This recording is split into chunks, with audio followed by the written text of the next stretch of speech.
problème, c'est qu'il n'y a pas les mêmes normes en toute l'Union européenne qu'à la reste de l'Europe. Alors c'est très compliqué de produire l'agriculture de la raderie ici. Alors c'est nécessaire qu'il y ait une norme ensemble avec toute l'Union européenne contre tous les autres. Parce que alors c'est très difficile de produire dans l'Union européenne et pas ici. Alors c'est nécessaire d'avoir des limitations, d'importer et de produire à la même condition. C'est un avertissement pour les députés européens déjà. Totalement. Et si ça ne marche pas, si vous n'écoutez pas, Alors on va rester ici.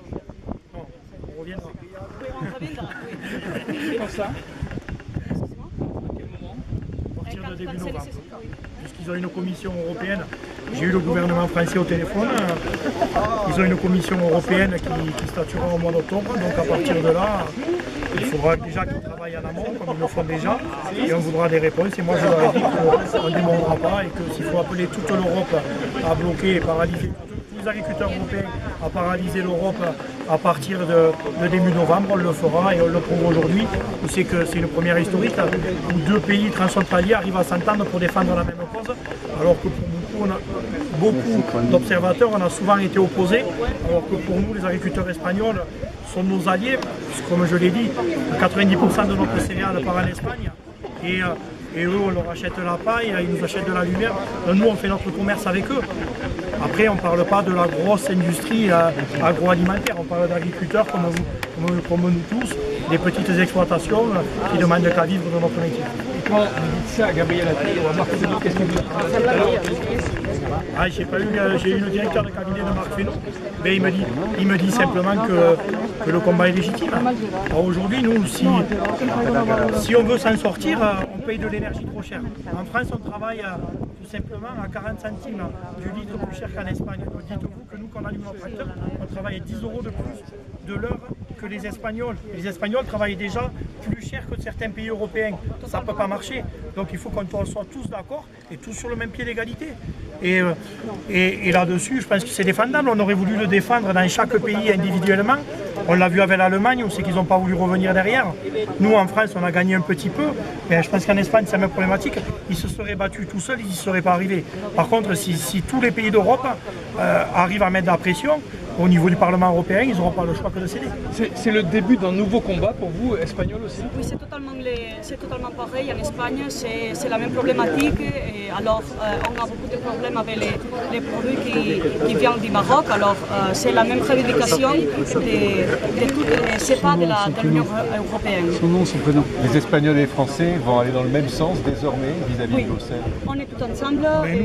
C'est la même problématique, alors on travaille ensemble pour les mêmes problématiques. Mais il ne faut même pas parler que de problématiques entre Français et Espagnols. C'est une problématique européenne. Oui. Dites-vous que les Allemands sont descendus dans la rue, c'est eux en Europe qui ont été les précurseurs des mouvements de révolte agricole, il ne faut pas leur enlever. Et ils sont descendus dans la rue à cause de l'énergie qui était vraiment trop chère. Donc nous on a enchaîné le pas derrière avec d'autres problématiques. Mais dites-vous un truc, c'est qu'aujourd'hui on est des agriculteurs des Pyrénées, et dans les Pyrénées, l'ours il n'a pas de frontières. Par exemple, on a le même combat. Les éleveurs espagnols, les éleveurs haut-et-garonnais, ariégeois ou béarnais ont la même problématique de la défense de notre métier avec les problématiques communes. Donc, voilà, on est unis, on est là, je pense qu'il y a du monde. C'est dommage que les deux pays n'aient pas pu être ici sur la frontière symboliquement, tous les agriculteurs ensemble, parce que je ne sais pas combien vous êtes là-bas, nombreux aussi. Ça aurait fait vraiment du monde et ça aurait fait un point encore plus important. Et c'est pas seulement avec les Pyrénées, c'est en toute l'Espagne. C'est un avancé plus pour arrêter d'avancer. Dites-vous qu'il y a des agriculteurs qui ont fait 1000 km en bus pour venir du sud d'Espagne. Du sud de l'Espagne, ils ont fait 1000 km en bus pour venir nous rejoindre ici sur le blocage de Bossos. Oui, parce que c'est le même. C'est seulement en toute l'Espagne, en toute la France, c'est le même. Et dans toute l'Europe. Et dans toute l'Europe. Dans toute l'Europe, oui. Votre prénom et votre nom et ce que vous faites Mon nom est Mar Ariza de Lleida. Et vous êtes de Liège? Mar. Marc, c'est le nom? Oui, non, c'est le prénom. Marc, c'est le prénom? Marc, oui, Marc comme le verbe. Ouais. Et Ariza. Arisa, et vous l'écrivez? Comme Larissa. Comme la sauce. Oui, non, pas Harissa. Pas Harissa. C'est Ariza. Ariza. IZA. Très bien. Et le mouvement, c'est Et vous, votre mouvement, là, c'est Agriculteur. agriculteur, mais révolution De Revolta Pagesa. Ravolta Pagesa. C'est une association. C'est l'association catalane. C'est ce qu'elle fait dans la vie. Oui, c'est la Révolte paysanne. Oui, Révolte venez en paysanne. direct voir. En fait, c'est la même association, le même style d'association que nous, les Ultras de la 64. C'est des personnes asyndiquées apolitiques et qui sont là pour défendre le métier. c'est comme ça. Qu'est-ce que vous cultivez? C'est rallié, oui. Combien de paysans il y a de l'autre côté espagnol?